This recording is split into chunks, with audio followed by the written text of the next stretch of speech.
Pour les fêtes que j'ai passées au village, je me suis replongé dans ce qu'ils appellent là-haut à Paris la ruralité, et donc j'ai pu observer tout ce qui avait un rapport avec les gilets jaunes sur leur terrain d'origine, la France des petits patelins et des petites villes.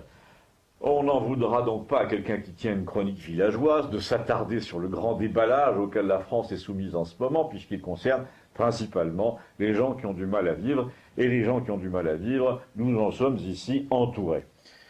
Sur le conseil de mon ami Gustave, j'ai interrogé l'artiste du coin, vous savez, celui qui vend des objets, des tableaux sur les marchés, parce qu'il était très familier de tous les points de rassemblement de gilets jaunes dans notre région, à cause de son métier itinérant.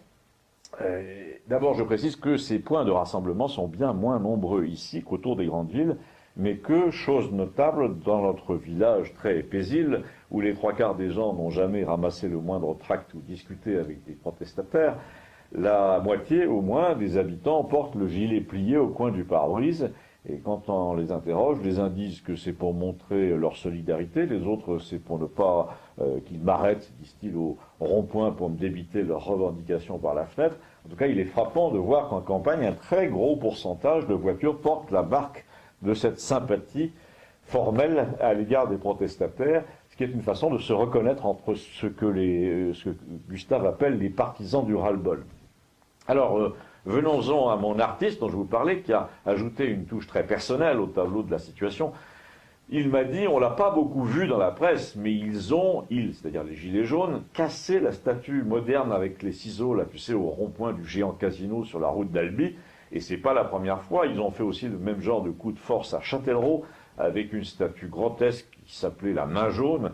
On voyait une main de 30 mètres comme ça, d'où sortait une espèce de corde avec des voitures attachées. C'était extrêmement laid, on ne comprenait pas très bien ce que ça voulait dire, mais le seul argument pour que ça passe auprès du public, d'après ce que j'ai vu, c'est que ça n'avait pas coûté d'argent public.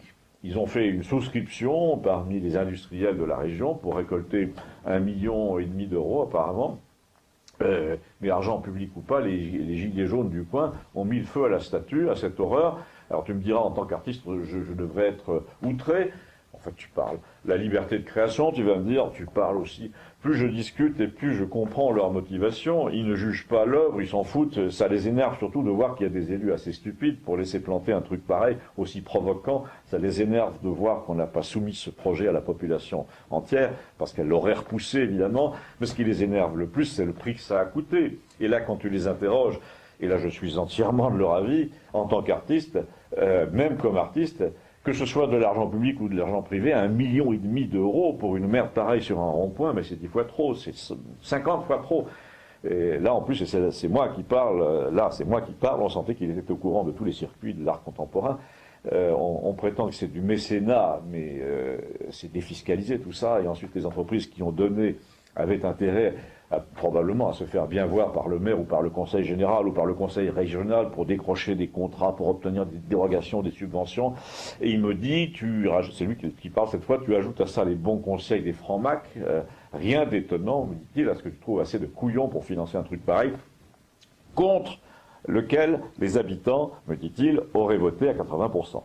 Eh bien les gilets jaunes, à Châtellerault comme à Albi, ont fait de la démocratie directe, puisqu'ils n'ont pas pu donner leur avis avant, eh ben, ils l'ont brûlé, c'était leur avis après.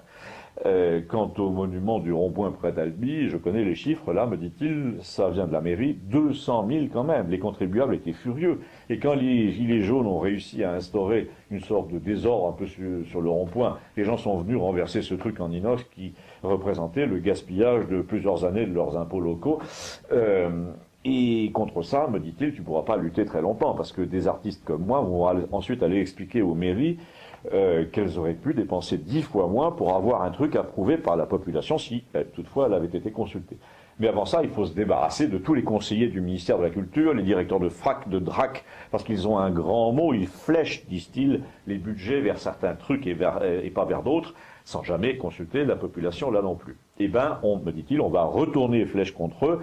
Et bien là, c'est moi qui me suis dit, même les artistes décidément s'y mettent. Il y a vraiment une parenté de tout ça avec les grands mouvements historiques à la française, du type 68. En fait, les horreurs sur les ronds-points, c'est un peu nos statues de Lénine à nous. Et comme on le sait, partout en Europe, elles ont assez mal fini.